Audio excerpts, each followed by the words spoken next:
நாடு முழுக்க 21 மாநிலங்கள் மற்றும் யூனியன் பிரதேசங்களில் இருக்கிற 102 தொகுதிகளில் பாராளுமன்ற தேர்தல் வாக்குப்பதிவு கடந்த 19ஆம் தேதி நடந்து முடிஞ்சிருச்சுன்றது நம்ம எல்லாருக்குமே தெரியும். தமிழகம் மற்றும் புதுச்சேரியில் உள்ள 40 இடங்களிலும் கடந்த 19ஆம் தேதி காலை 7 மணி முதல் மாலை 6 மணி இல்லை 7 மணி அளவில் இந்த வாக்குப்பதிவுகள்லாம் முடிஞ்சிருச்சுன்றது நம்ம எல்லாருக்குமே தெரியும். தமிழகத்தில் மட்டுமே 69.46% வாக்குகள் பதிவானதாக சொல்கிறாங்க இந்த மக்களவைத் தேர்தலில். அது மட்டும் இல்லாமல் இந்த மக்களவைத் தேர்தல் நடத்துறதுக்கோசரம் எலெக்ஷன் கமிஷனுமே அதிகமான விதிமுறைகளை விதிச்சிருந்தாங்க. ஆனால் தமிழகத்திலையும் மற்ற இடங்கள்லையும் இந்த 19ஆம் தேதி தேர்தல் முடிந்த பின்னாடியுமே இதே விதிமுறைகளை ஃபாலோ பண்ணுறது ரொம்ப கஷ்டமாக இருக்குங்க.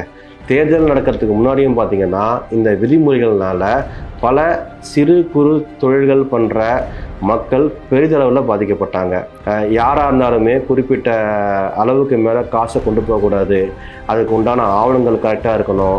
அந்த மாதிரி பார்த்திங்கன்னா இப்போ சிறுதொழில் பண்ணுற பல பேர் ஜிஎஸ்டி வரி இல்லாமலையோ இல்லைனா கையில் கேஷாக தான் கொண்டு போகிறாங்க. அவங்களுக்குலாம் அது ஒரு பெரிய பாதிப்பு ஏற்படுதுங்க. எந்தெந்த இடத்துல தேர்தல் முடிஞ்சிருச்சோ அங்கேயாவது இந்த விதிமுறைகளுக்கு உண்டான தளர்வை ஏற்படுத்தணும்.